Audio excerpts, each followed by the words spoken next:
حامدا ومصليا أما بعد فأعوذ بالله من الشيطان الرجيم بسم الله الرحمن الرحيم وما أمروا إلا ليعبدوا الله مخلصين له الدين.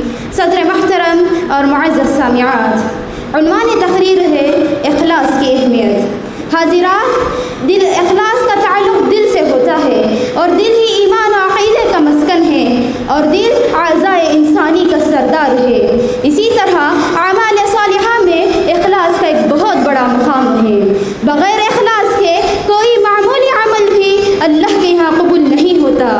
لہٰذا ہم اپنے سارے اعمال صالحہ میں اخلاص کو محفوظ رکھنا چاہیے، کیونکہ اخلاص کی ضد ریا ہے. اگر اخلاص نہیں ہے تو عمل میں ریا داخل ہوگا اور ریاکار کا کوئی عمل عند اللہ مقبول نہیں ہوگا.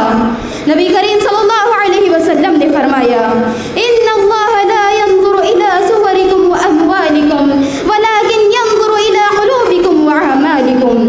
بے شک اللہ تعالیٰ تمہاری شکل و صورت کو نہیں دیکھتا اور نہ ہی تمہارے مال دولت کو دیکھتا ہے، بلکہ اللہ تعالیٰ تمہارے دلوں اور اعمال کو دیکھتا ہے. اسی لیے ہمیں ہر عمل میں اخلاص کا مکلف بنایا گیا ہے، جیسا کہ اللہ تعالیٰ کو سورۃ البینہ آیت نمبر 5 میں ارشاد فرماتا ہے وَمَا أُمِرُوا إِلَّا لِيَعْبُدُوا اللَّهَ مُخْلِصِينَ لَهُ الدِّينَ. انہیں صرف رب کی بندگی کا حکم دیا گیا ہے اپنے دین کو خالص کرتے ہوئے. یعنی بندوں کو اللہ کی طرف سے یہ حکم ہے کہ وہ دل کے اخلاص کے ساتھ اللہ کی عبادت کریں.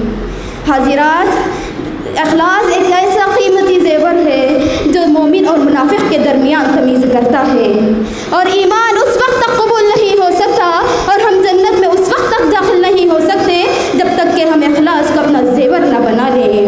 نبی کریم صلی اللہ علیہ وسلم نے فرمایا لا الہ الا اللہ مخلصا دخل الجنہ. جس نے صدق دل کے ساتھ کلمہ توحید کا اقرار کیا تو وہ جنت میں داخل ہوگا. اس کا مطلب یہ نکلتا ہے کہ جس کے ایمان میں اخلاص نہیں اس کا ایمان نہیں، اور جس کا ایمان نہیں وہ جنت میں کیسے داخل ہو سکتا ہے. نبی کریم صلی اللہ علیہ وسلم نے تو اخلاص کو قبول اعمال کا ذریعہ بتلایا ہے. سچ کہا ہے کسی شاعر نے دل میں خلوص ہو تو سبھی کچھ قبول ہے، ورنہ ہزاروں سجدے کر لو سب فضول ہے. معلوم ہوا جس کی جیسی نیت ہوگی ویسے ہی اسے پھل ملے گا.